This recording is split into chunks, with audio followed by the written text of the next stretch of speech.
Bueno, muy buenos días para todos.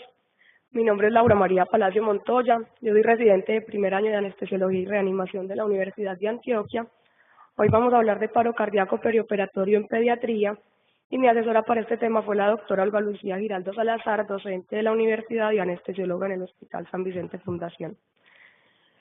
El orden que le quise dar a esta charla fue presentar una introducción e importancia del tema, además dar unos datos breves sobre la epidemiología, hablar sobre los factores de riesgo para presentar este desenlace en los niños menores, dar unos datos sobre los dos estudios más relevantes que existen sobre el tema, que por sus siglas en inglés son el POCA y el ARCA, hablar de una manera concisa del manejo del paro cardíaco perioperatorio en pediatría y terminar con unas conclusiones.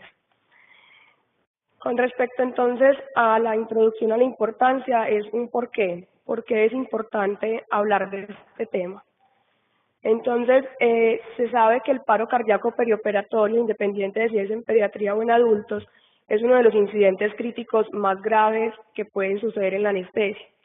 Los incidentes críticos se deben dividir como los que son evitables y los no evitables, y en los que son evitables son en los que debemos hacer la mayor parte de esfuerzos para que los pacientes tengan mejores desenlaces y prevenir las cosas que de antemano conocemos que les pueden hacer daño. Dentro de ellos se consideran entonces que hay factores humanos que pueden influenciar. La idea entonces es que se haga prevención de incidentes críticos y que se hagan con la idea de mejorar la seguridad y los resultados de los pacientes. También que cada que se presente un incidente crítico en anestesia, o sea, una crisis, se evalúen y analicen las causas que llevaron al mismo para que se realice un programa de notificación de incidentes asociados a la anestesia, porque esta es la estrategia que más ha demostrado eficacia para mejorar la calidad y la seguridad del cuidado anestésico. El paro cardíaco relacionado con la anestesia, que es uno de los temas que nos trae para pediatría en el perioperatorio, según la serie que nos revise, puede ir desde un 50 hasta un 76%. Se conoce entonces como un resultado adverso anestésico que es potencialmente prevenible y que refleja la dimensión de seguridad. Puede llevar a muerte y a secuelas que pueden ser transitorias o permanentes, y se considera que la población pediátrica es una población vulnerable porque hay dificultades con el cuidado de los niños cuando uno no es experto ni los trata todos los días, y siempre porque van relacionados con estos factores humanos y errores sobre todo en la administración de medicamentos. Este estudio se publicó en el 2015, es un estudio que se hizo con la motivación de ver qué tanto afectan las catástrofes perioperatorias a los anestesiólogos. Se hace porque se estima que cualquier persona que trabaje en el campo de la anestesia al menos una vez en su vida tendrá una catástrofe perioperatoria que lleve a un paciente a una muerte inadvertida o a secuelas permanentes del paciente. Las conclusiones de este estudio, la metodología de este estudio fue hacer una encuesta que era voluntaria. Se enviaron 1.200 encuestas a anestesiólogos en Estados Unidos, solamente 650, como el 56% respondieron esta encuesta, y dan cuenta entonces de que más del 80% de los anestesiólogos reportan que alguna vez en su vida tuvieron una muerte no anticipada o una lesión grave perioperatoria. Más del 70% siempre quedaron con sentimientos de culpa, ansiedad y reexperimentación, y la mayoría necesitan un tiempo importante de recuperación emocional.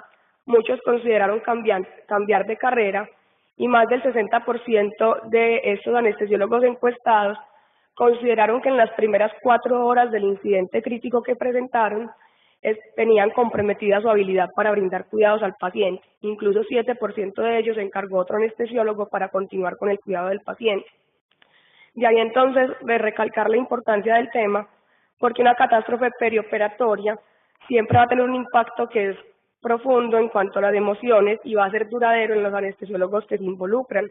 Entonces se debe tomar las medidas adecuadas de prevención para que los pacientes puedan tener un adecuado cuidado. Con respecto a la epidemiología, entonces, es importante saber que la mortalidad infantil es un reflejo de las condiciones sociales y de la calidad de la atención en salud. Más o menos para el año 2010 se estimaba que se hacían 230 millones de procedimientos quirúrgicos por año. Con base en esa cifra, en el año 2002 en Lancet publican este artículo, que es una revisión sistemática con un metaanálisis para definir la mortalidad relacionada con la anestesia en el perioperatorio. Ellos quieren evaluar si, en la medida en que el tiempo avanza y las condiciones de los medicamentos cambian y la seguridad anestésica mejora, la incidencia de paro cardíaco y de muerte perioperatoria también cambia. Se dan cuenta entonces que más o menos para la década de los 70 la incidencia de paro perioperatorio iba de más de 50 por millón de anestesias, y para la década entre el 90 y el 2000 tiene una reducción significativa a menos de 10. Y este otro estudio, que es un estudio que sale para el 2015, que también fue una revisión sistemática con metaanálisis, es un estudio que quería evaluar si era el tiempo lo que cambiaba la incidencia de paro perioperatorio y mortalidad en anestesia, o si era que los países con más ingresos tenían mayor probabilidad de brindar seguridad a sus pacientes. Incluyó 53 estudios, más o menos en 21 países con más de 11 millones de anestesias, y comparan entonces países con índice de desarrollo humano altos, o sea, con ingresos altos y con ingresos bajos, y los comparan en 2 periodos de tiempo.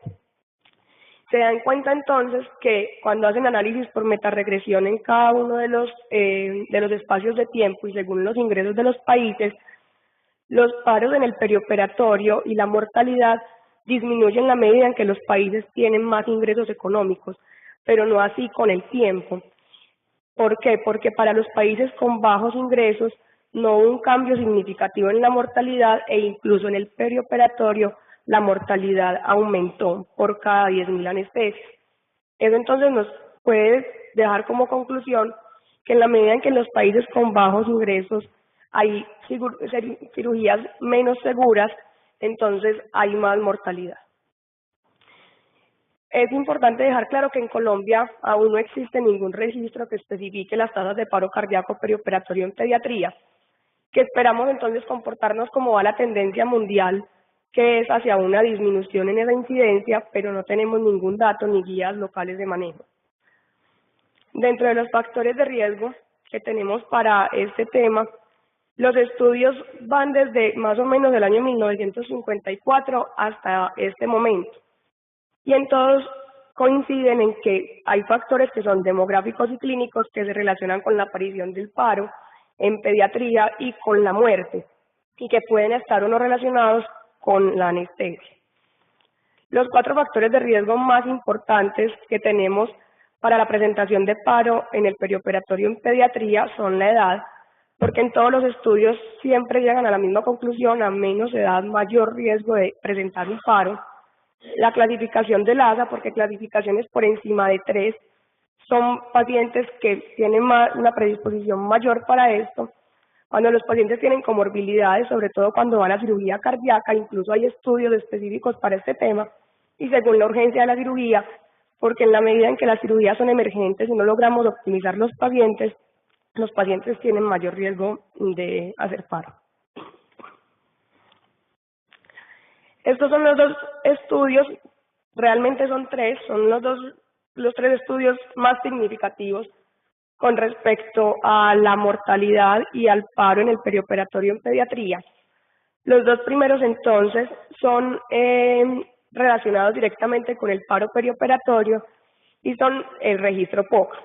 El último que hay en la diapositiva es un estudio que es un registro también, que es del ARCA, y es más de paro relacionado con la anestesia en la población pediátrica. Los 2 tienen metodologías diferentes, pero con base en ellos es como donde tenemos la mayor cantidad de recomendaciones y las guías de manejo que han ido saliendo para el paro en pediatría.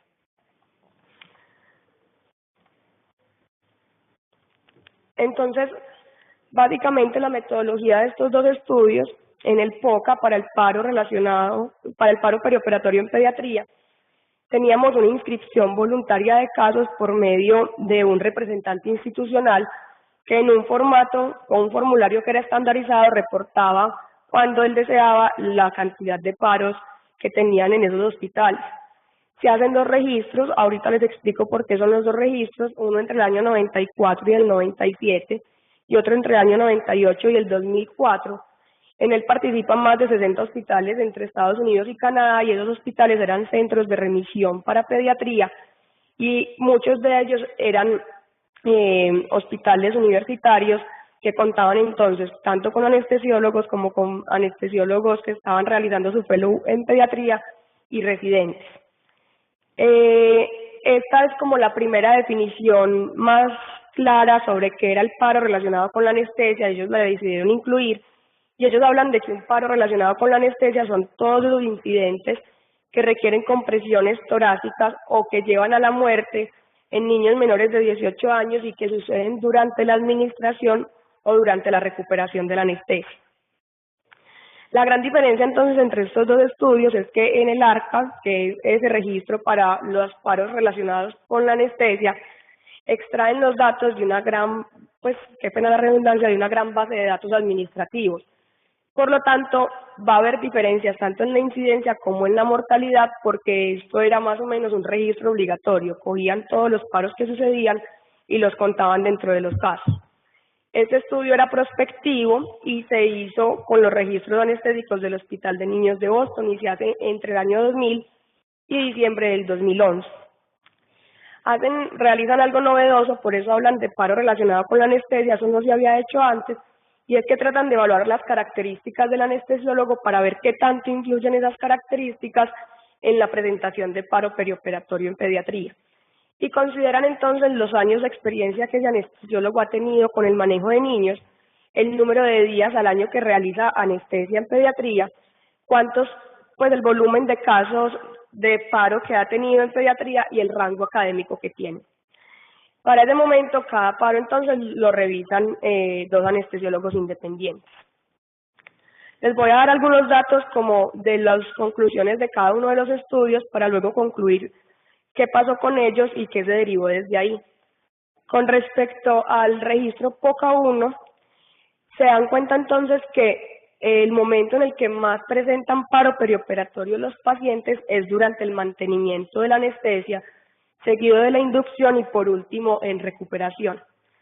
Para esa época, que fue antes del año 2000, la mayoría de los pacientes contaban con lo que conocemos como una monitoría asa básica, pero a pesar de eso, el 100% de los pacientes no tenían reporte de uso, sobre todo de capnógrafo y de analizador de gas. Se cree entonces que el hecho de que los pacientes, la mayoría, tuvieran una monitoría adecuada, podía entonces darle al anestesiólogo la capacidad de anticipar los eventos para manejarlos antes de que tuvieran un paro perioperatorio.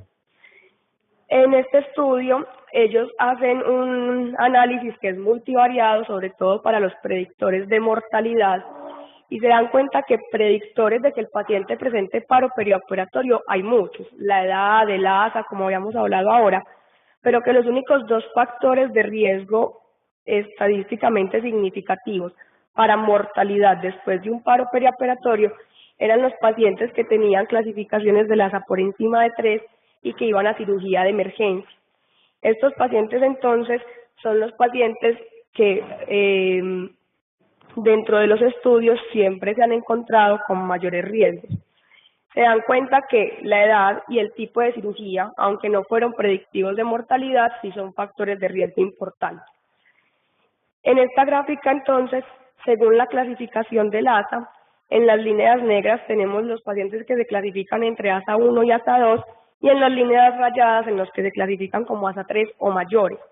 Y nos damos cuenta que en los pacientes que tienen una clasificación ASA 3 o mayor, tienen la etiología de paro de la forma cardiovascular, siendo la hipovolemia la que mayor casos otorga.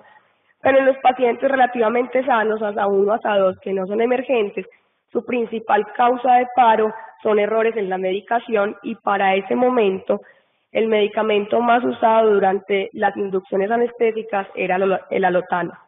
La mortalidad global para este estudio se estimó en un 26%. El registro POCA2 es un nuevo registro que lo realizan porque para esa época incursiona el Ceborane y desplaza al alotano con la promesa de que tiene un mejor perfil cardiovascular y realiza menos depresión miocárdica. Entonces, ellos quieren mirar, son las mismas personas que hacen este estudio, si el perfil de paro en la anestesia pediátrica cambia por el hecho de haber cambiado el perfil de medicamentos.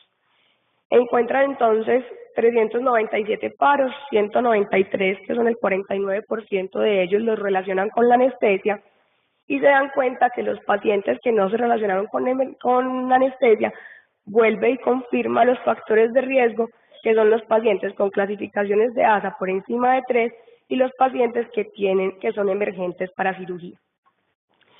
En esta tabla, que está al lado izquierdo de la pantalla, quiero que nos centremos en lo que está subrayado, porque los factores de riesgo, las etiologías para presentar paro, sí cambian con respecto al registro POCA1, porque en el registro POCA1 la medicación era la causa más importante de que los pacientes presentaran paro. Para este registro, entonces, las causas cardiovasculares pasan a ser las más importantes, pero siendo la primera de ellas una hipovolemia asociada en los pacientes.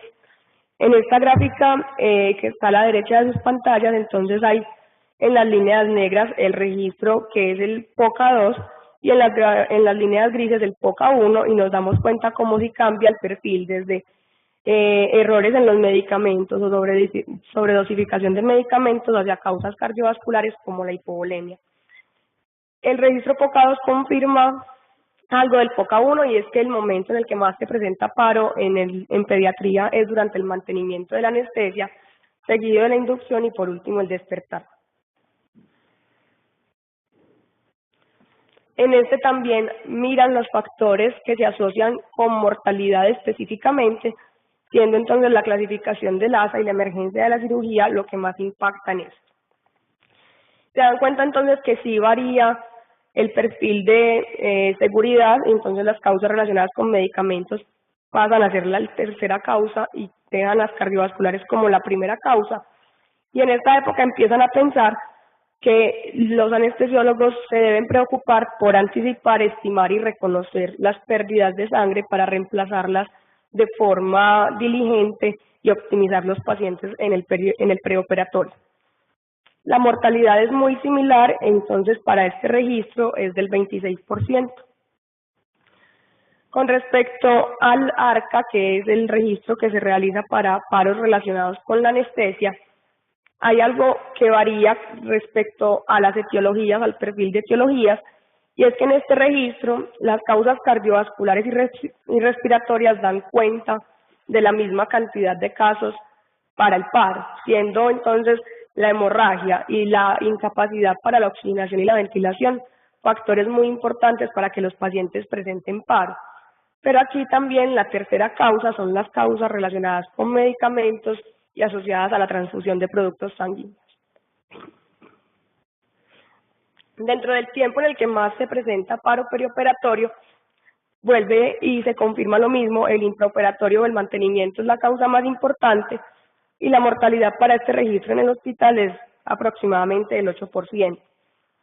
En la siguiente gráfica me quise centrar en esta parte, que fue cuántos días de anestesia al año dedica cada anestesiólogo en pediatría, porque fue lo que más impactó para que saliera una recomendación de que era un anestesiólogo experto en manejo de niños. Se sabe entonces, a partir del estudio, que anestesiólogos con menos del 30% anual de anestesia dedicado a pediatría tienen 2 veces más probabilidad de presenciar y tener que manejar un paro con respecto a los que dedican más tiempo. La recomendación vigente desde entonces es que si los anestesiólogos van a ir a un servicio de pediatría para considerarse experto en ellos, deben proporcionar más de 200 anestesias pediátricas por año, y con respecto a los neonatos deben realizar al menos 12 anestesias en un semestre cada año. Esta es una comparación grande de los dos resultados. La incidencia entonces para el POCA es de 1.4 por cada 10.000 anestesias para presentar paro, con respecto a 2.6 por cada 10.000 anestesias en el ARCA.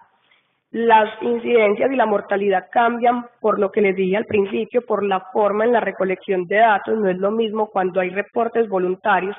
Normalmente los médicos no reportamos los eventos adversos, reportamos nada más las cosas buenas. Y cuando se hace ajuste de riesgo, según el ASA y la edad, se dan cuenta entonces que la mortalidad para uno y otro varían significativamente. En el ARCA de un 8% y en el POCA entre un 26 y un 28%. Con respecto a estudios en Latinoamérica, entonces tenemos muy poquitos estudios. En México hay un reporte de muy pobre calidad metodológica. Ellos reportan más de 92 paros por cada 10.000 anestesias. Y en Brasil tienen dos estudios muy grandes, uno que da unos resultados muy similares a los del POCA de más de 20 por cada 10.000 anestesias, pero tienen otro también de pobre calidad metodológica que les da una incidencia de paro perioperatoria mucho más baja que el ARCA, que fue un registro muy bien realizado. En Colombia, entonces, en este momento en Medellín tenemos un estudio en curso que es de mortalidad pediátrica en el perioperatorio. Se está realizando entonces por residentes de anestesiología en compañía de docentes de la Universidad de Antioquia y asociados con el San Vicente. Es un estudio retrospectivo y en este momento están en fase de análisis de resultados para posterior publicación. Con respecto al tratamiento y al soporte vital, para el año 2013 en Anestesia y Analgesia publican esta guía que es para soporte vital pero en el perioperatorio. Antes de hablar entonces como de algunas pautas de manejo, es importante recordar que tanto en niños como en adultos hay un intervalo, que es el intervalo de no flujo, que es el periodo de tiempo que hay entre el momento en el que reconocemos el paro y el inicio de la reanimación cardiopulmonar. Y hay un intervalo que es llamado de bajo flujo, que es ese periodo de tiempo entonces que va desde el inicio del soporte vital avanzado hasta el retorno a la circulación espontánea. Los esfuerzos de nosotros deben ir en acortar estos tiempos al mínimo posible porque de ellos depende el pronóstico y la supervivencia de los pacientes. La respuesta inicial más importante entonces del paro perioperatorio será que restauremos rápidamente el flujo de sangre oxigenado a los órganos vitales. Esta imagen la mayoría la conocemos, entonces es de las guías de la AJA con respecto al soporte vital avanzado en pediatría y esta guía toma el mismo precepto y es que la prevención es lo más importante para disminuir la incidencia y disminuir los resultados adversos en pediatría.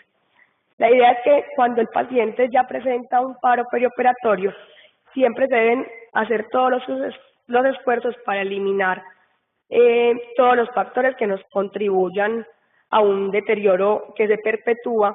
Entonces hay que buscar los factores de riesgo, buscar las causas y tener muy claro un enfoque sistemático para el manejo del paro perioperatorio. Es importante recordar que por este tipo de variables vitales en pediatría es que se presentan la mayor parte de resultados adversos anestésicos porque muchas veces no nos quedan claras cuáles son las variables vitales normales y de pronto le damos largas a niños que de entrada ya vienen comprometidos, pero no nos damos cuenta asemejándolo con un adulto. Con respecto a la bradicardia hay que tener en cuenta 3 periodos de tiempo importantes. Los neonatos menores de 30 días, los niños de entre 30 días y 1 año y los niños mayores de 1 año. La frecuencia cardíaca entonces límite para definir bradicardia es en niños menores de 30 días 100 latidos por minuto, entre 30 días y 1 año menos de 80 y mayores de 1 año menos de 60 latidos por minuto. Con respecto al paro en ellos, normalmente se define como una frecuencia cardíaca por debajo de 60. Pero ¿qué pasa con el neonato que es tan dependiente de la frecuencia cardíaca? La mayoría de guías, incluso la de la AJA, proponen entonces que se declare paro en los neonatos con una frecuencia cardíaca por debajo de 60 latidos por minuto. Pero las guías que han salido en los últimos años o los consensos que han intentado definir paro para una reanimación exitosa sugieren que a los neonatos, cuando tienen una frecuencia cardíaca por debajo de 80, se le inicien maniobras de reanimación cardiopulmonar.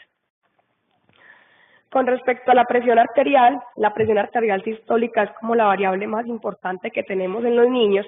Normalmente esto aparece en tablas de ayudas visuales, pero se deben tener claro los límites que yo voy a tener con cada uno de mis pacientes, de ahí la importancia de que los conozca en el preoperatorio y que defina cuánto va a ser la variación y cuánto va a ser el punto de corte para definir que el paciente está en paro o no por una presión arterial sistólica comprometida. ¿Qué signos entonces indican necesidad de reanimación cardiopulmonar? Hay muchos signos que pueden indicar necesidad de reanimación cardiopulmonar en los pacientes en el perioperatorio bajo anestesia. No todos se presentan en los pacientes y hay que tener en cuenta que las variables vitales en los niños pueden comprometerse cuando ya están bastante avanzados en su enfermedad. Entonces siempre recordar según las variables normales de los pacientes la frecuencia cardíaca y la presión arterial inadecuada, si hay fallas o no en la oximetría, según la herida quirúrgica, si el cirujano relata sangre oscura o si el paciente tiene cianosis, las pérdidas de las ondas arteriales o cambios en la capnografía de forma súbita, y definir entonces si los pacientes tienen ruidos cardíacos ausentes o ausencia de pulso. Dentro de las etiologías, esta tabla la conocemos también casi todos y nos habla de las H y las T en las que siempre debo pensar para corregir en mis pacientes las posibilidades de que estén en paro. Son las mismas: la hipoxemia, la hipovolemia, los trastornos del potasio, la hipotermia, el taponamiento cardíaco, el neumotórax y el tromboembolismo y las toxinas. Y en el perioperatorio sí agregan entonces dos causas muy importantes que son la toxicidad por anestésicos locales y el paro asociado al inicio del estímulo quirúrgico. Quise traer entonces las dos causas más importantes que han aparecido con respecto a los factores de riesgo para paro perioperatorio en todos los estudios. La primera de ellas entonces es la hipovolemia, es la etiología más común con respecto a las causas cardiovasculares, y se sabe que la hemorragia activa es la causa más común de paro en el intraoperatorio. Hay factores de riesgo muy importantes y debemos recordar que los niños, para hacer cambios por hipovolemia en su frecuencia cardíaca y en la presión arterial, se demoran. Entonces debemos reconocer de forma temprana los niños que tienen hipovolemia previa y en los niños en los que voy a hacer inducción si tienen o no presencia de acceso venoso y si están hipovolémicos antes de hacer esto. Los menores de 2 años en general entonces no responden con taquicardia y la idea es que estemos muy pendientes de los pacientes que van para cirugías mayores, como las cirugías de neuro, las cirugías abdominales o las de tórax, que tienen alto recambio de líquidos para hacer un adecuado aporte. El otro factor, pues la otra etiología que más se ha visto implicada en el paro perioperatorio es la sobredosis relativa de anestésicos. Una sobredosis relativa de anestésicos se ha definido como el uso apropiado de los medicamentos anestésicos, ya sean inhalados o intravenosos, que me llevan a efectos hemodinámicos inesperados en los pacientes. Esto sucede normalmente porque está bien que calculemos los fármacos según el peso de los pacientes, pero vuelve a lo mismo de que en el preoperatorio debemos detectar esos pacientes que están con hipovolemia o con un choque compensado, que aparentemente el niño se ve bien, pero cuando ponemos dosis plenas de medicamentos es como si diéramos ese empujoncito para que el niño se descompense, tenga una inestabilidad hemodinámica y haga un paro. Lo más importante con la sobredosis relativa de anestésico es reconocer esos niños que están en riesgo y hacer una titulación de fármacos para prevenir la sobredosis. Ellos proponen entonces un algoritmo de tratamiento, es muy parecido al de la AJA, pero en el ambiente del quirófano. Siempre entonces cuando se verifique la ausencia de pulsos, se deben hacer varias cosas de forma simultánea. La más importante entonces está al mismo tiempo iniciar las compresiones, iniciar la reanimación, pedir ayuda a alguien que sea igual de capacitado a usted y detener la cirugía, conseguir un desfibrilador y asignar roles. Es muy importante que todos en el quirófano sepan qué rol tienen y qué papel deben cumplir. Si la vía aérea no está asegurada, asegurarla y siempre usar el CO2 expirado como una meta y como una monitoría de si el reanimador está fatigado o no está fatigado. Se debe empezar a aportar CO2 al 100% durante la reanimación. suspender cualquier aporte de medicamentos inhalados, intravenosos y las infusiones, y suspender las exposiciones que se consideren potencialmente dañinas y que pueden perpetuar el paro. Recordar en este momento nuevamente las H y las T de las que ya hablamos, y cuando se obtenga el desfibrilador, definir si el paciente está en un ritmo desfibrilable o no desfibrilable y seguir el algoritmo. Para los pacientes con ritmos desfibrilables, entonces, tan pronto se cumpla el primer ciclo, debo administrar una descarga con el desfibrilador.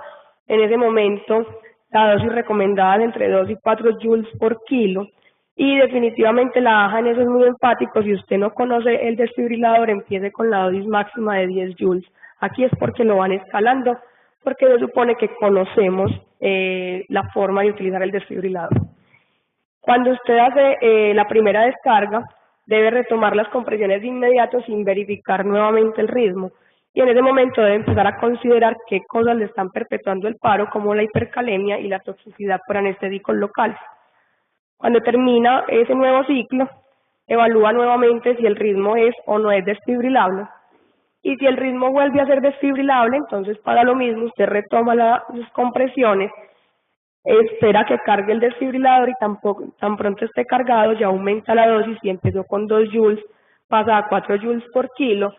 Lo mismo, retoma el RCP de inmediato sin verificar ritmo en ese momento. Y para la segunda descarga usted ya debe estar administrando y ordenando la adrenalina, que si va a ser por vía intravenosa o intraósea, se usan 10 microgramos por kilo, y si va a ser por el tubo, ellos lo proponen por el tubo de 100 microgramos por kilo, repitiendo la dosis cada 3 a 5 minutos como lo conocíamos previamente, y así nos vamos hasta que las descargas aumenten aproximadamente a 10 joules, y cuando estemos en ese tercer ciclo, considerar el inicio de antiarrítmicos según lo que usted considere. Si el ritmo entonces es un ritmo no desfibrilable después de la primera descarga, uno debe verificar si ya hay pulsos. Si hay pulsos, determinar el retorno a la circulación espontánea, y si no hay pulso, definir entonces una actividad eléctrica de impulso o una sistolia en su defecto para seguir el algoritmo. El algoritmo es igual para la actividad eléctrica de impulso y la sistolia, igual al que propone la AJA, y se deben retomar las compresiones torácicas, iniciar la adrenalina en las mismas dosis, y se verifica ritmo cada 2 minutos hasta definir si el paciente está en un ritmo desfibrilable o tiene retorno a la circulación espontánea. Durante la reanimación cardiopulmonar son muy insistentes entonces en que una persona que vigila y supervisa las acciones de todos debe estar vigilando que las compresiones torácicas sean adecuadas. Ya está definido entonces para cada grupo etario cuántas compresiones son, cuánto debe expandirse el tórax por completo y cuánto debe comprimirse, minimizar todo tipo de interrupciones. A pesar de que sea pediatría y uno considere que puede tener estado físico para estos, también se recomienda cambiar de reanimador cada 2 minutos, medir entonces según el CO2 expirado el reanimador fatigado para cambiarlo a tiempo. Y esta guía, obviamente desarrollada en un país con mejores ingresos y con disponibilidades a la mano de UCI y de circulación extracorpórea, ellos definen que después de los 6 minutos, cuando usted está más o menos en la segunda dosis de adrenalina, pensando ordenarla o en su administración, usted debe llamar para que preparen el ECMO, o sea, la circulación extracorpórea, en los pacientes que usted cree que tienen una causa reversible, pero que por algún motivo no han salido del paro. Hablan entonces de la reanimación en prono. Ellos consideran que no es necesario retornar al paciente a supino de inmediato y se debe hacer el primer ciclo en esta posición. Presentan una imagen con respecto a cómo se haría la reanimación en prono, según si se está interviniendo la línea media o no, para que las compresiones sean efectivas. Si usted después de este primer ciclo de 2 minutos, el paciente no retorna a circulación espontánea, sí debe considerar retornarlo al supino para continuar la reanimación. ¿Qué signos entonces anticipan que el paciente no va a tener un retorno a circulación espontánea?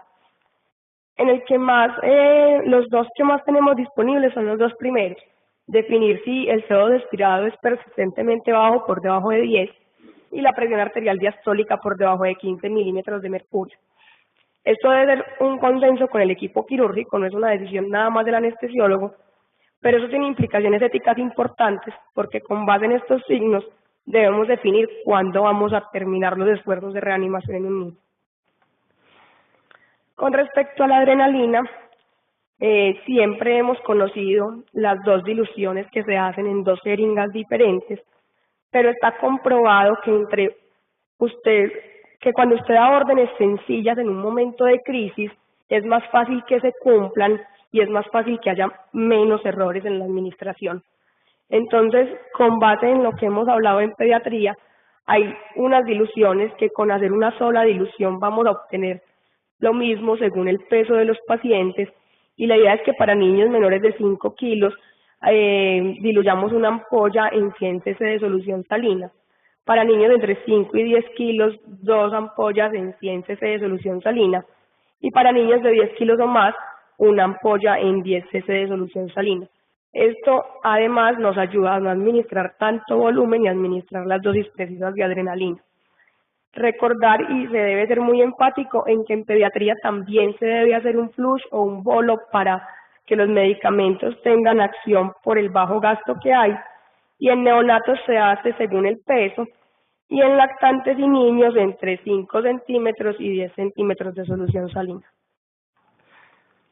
Dentro de los cuidados postparo, entonces, tenemos que debemos mantener una PO2 que me lleve a tener saturaciones entre 94 y menores de 99%, evitando siempre la hiperventilación, porque PO2 que me lleven a hiperoxia o a hipoxia van a ser deletéreas, y la hiperventilación definitivamente también me va a afectar el flujo sanguíneo cerebral.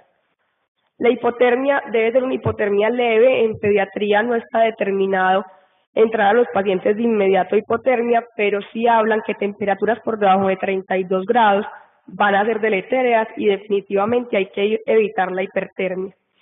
Siempre mantener normotensión. En el momento de la fase postparo, los pacientes vienen de un estado hiperdinámico con circulación de catecolaminas que me pueden llevar a que tengan una depresión hipotensiva importante. Entonces, siempre tener disponible tanto líquidos como inotrópicos para el manejo y mantener una presión arterial sistólica por encima del percentil 5 para la edad. Mantener la normoglicemia, y las dos últimas no son las menos importantes porque siempre se debe tener una comunicación asertiva con los papás acerca de qué está pasando con sus hijos. Debe ser a tiempo y debe ser real, sin ocultarles qué pasa, y la retroalimentación basados en que la prevención es lo más importante del paro perioperatorio debería ser lo que hagamos después de cada paro. Por último, entonces, quiero dejarle unas conclusiones. Sabemos que hay muchos factores que son responsables para que disminuyan las tasas de paro relacionado con anestesia y de paro perioperatorio en pediatría. Lo más importante, prevenir y anticiparse a los eventos. Siempre se deben tener claros cuáles son los algoritmos de manejo, tener las guías. Está comprobado que tener ayudas visuales dentro del quirófano, como las tarjetas de crisis en anestesia, sirven para ese momento del evento crítico. Es responsabilidad entonces del ambiente de posgrado formar personas que tengan capacidad de manejar un niño, y también es responsabilidad tanto de los hospitales como del posgrado entrenar a sus anestesiólogos y a sus residentes constantemente, y esto se logra con simulación de alta fidelidad, siempre evaluando las fallas que se cometen. Entrenar a todo el personal en el manejo del desfibrilador, que se ha visto una gran falla en esto, y para todos queda, según la investigación, que en la medida en que pase el tiempo, como vimos ese perfil de cambio desde el alotano hasta el ceborane, mejoremos los agentes anestésicos, los perfiles de seguridad de ellos y los dispositivos de monitoreo. Muchas gracias.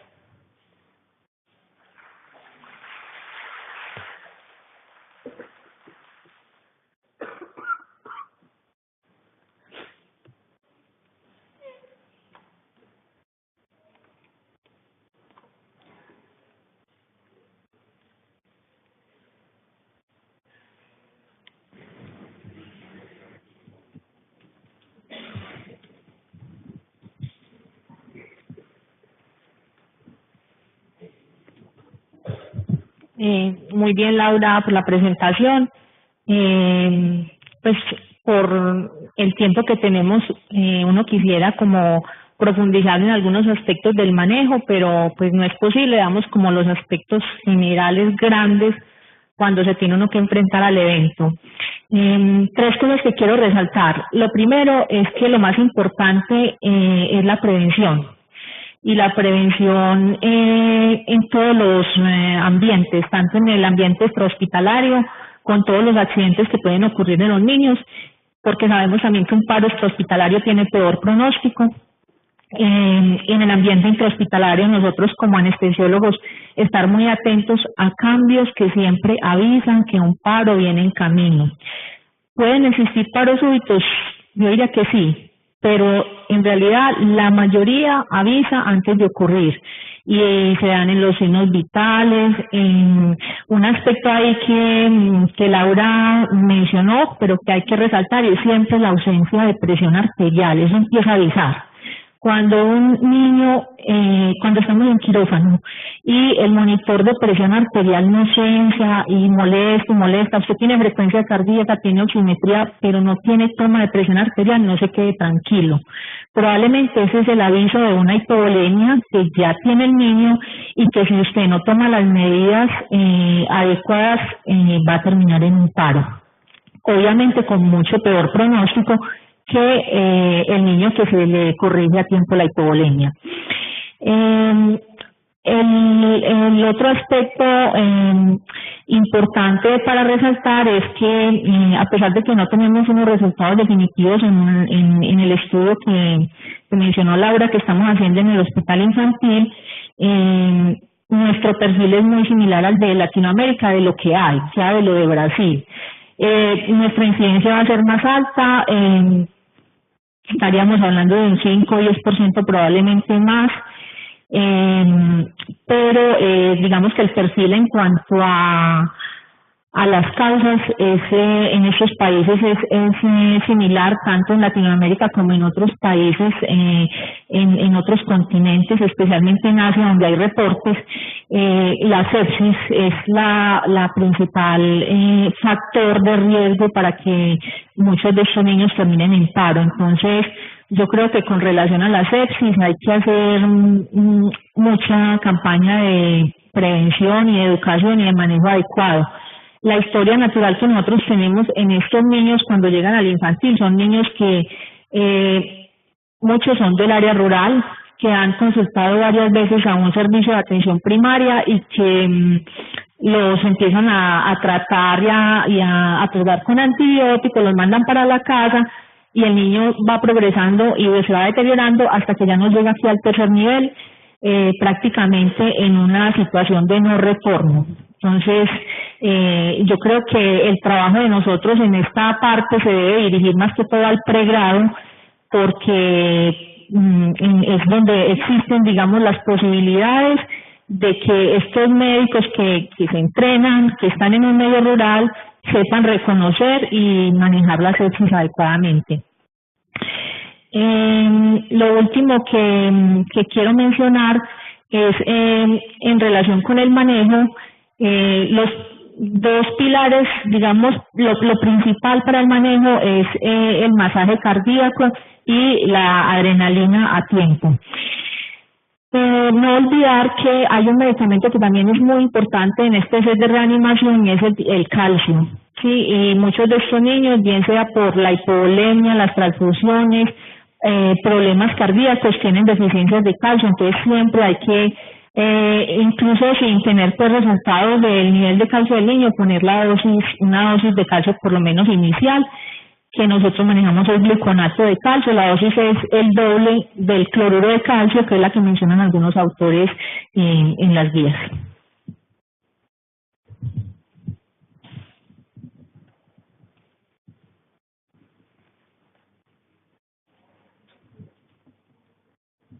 Sí, buenos días.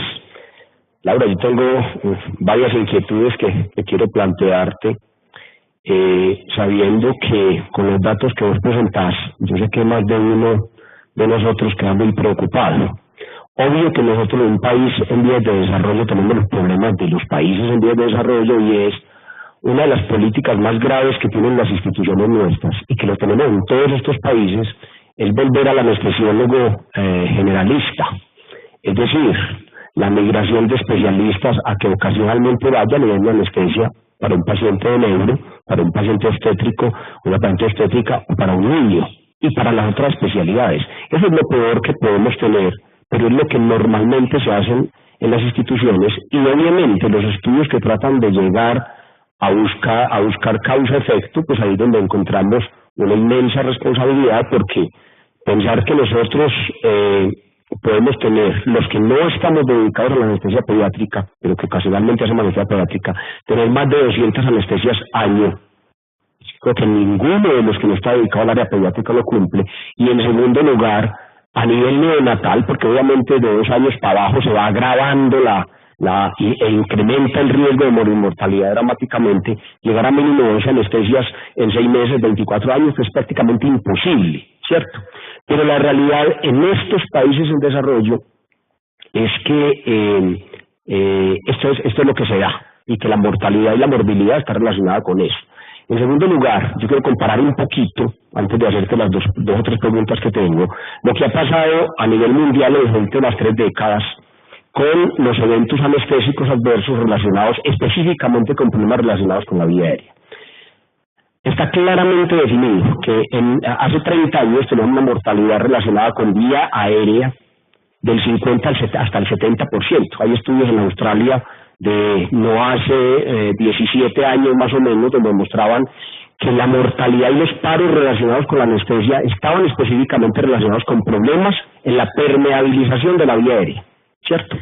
Eso ha cambiado sistemáticamente desde el momento en que pasamos a utilizar los algoritmos de Jonathan Benumov y todos los algoritmos que han surgido a partir de la época, y en sitios desarrollados se ha llegado a disminuir hasta un 15%. Hay una reducción importante producto del impacto que tiene esa implementación de guías y protocolos de manejo. Sin embargo, no se da lo mismo en pediatría. En pediatría, y es la primera pregunta, si de pronto revisaste algo, porque cuando uno va a la etiología, entonces encuentra que la hipoxemia está en los primeros lugares, y hipoxemia no es más. Obviamente saquemos el paciente críticamente enfermo, que viene con hipovolemia, con acidosis, con sepsis, como lo plantea la doctora Olga, etcétera. Saquemos esos y miremos entonces qué está pasando, por qué llegan los pacientes a hipoxemia, y son problemas relacionados con el manejo de la vía aérea. Y cuando usted compara el POCA y el ARCA, entonces ahí sí se da cuenta de que en el ARCA, que por lo menos se involucra la variable de talento humano, entonces encontramos que es mayor la incidencia en aquellos anestesiólogos que no están sometidos permanentemente al manejo de pacientes pediátricos. Entonces quería saber, dentro de esas etiologías e incidencias, ¿qué tienes de información con respecto a problemas relacionados con el manejo de la vía aérea? Que sabemos la dificultad que tenemos, no hay dispositivos equiparables en el manejo de pediatría para resolver las dificultades en la permeabilidad de la vía aérea. En segundo lugar, entonces, esa pregunta que revisaste con respecto a la incidencia de vía aérea, y si se puede en el ARCA extrapolar algo en el análisis individual de anestesiólogos, pues ya es un registro prospectivo, obligatorio, etcétera, más institucional.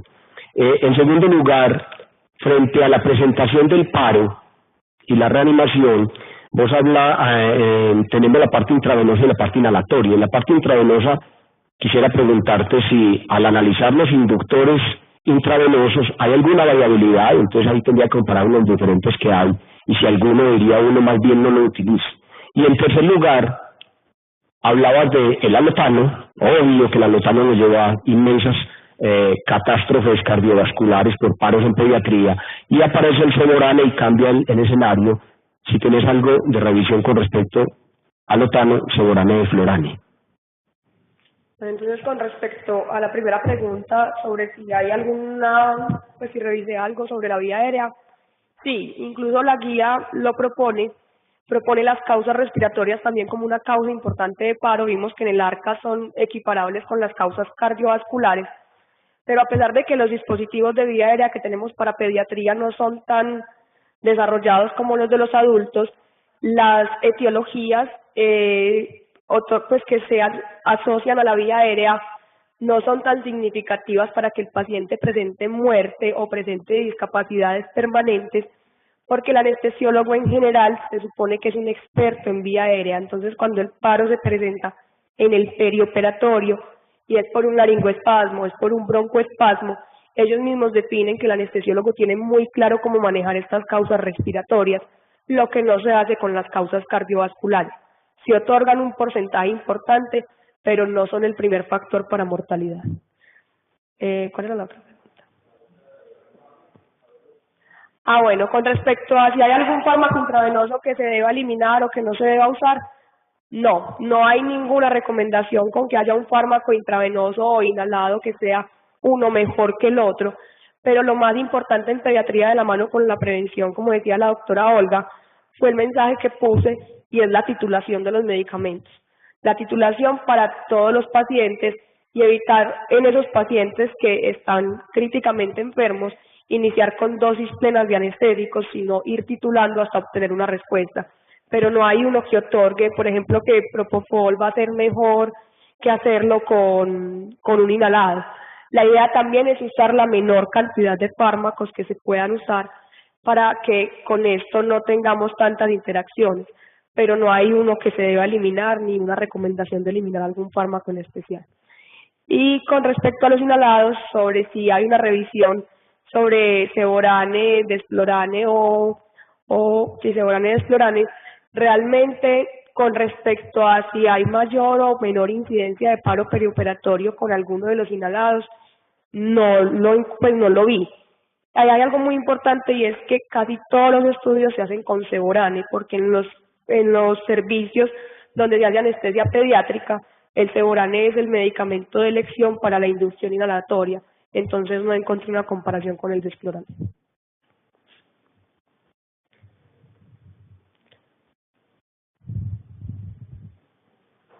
Muchas gracias.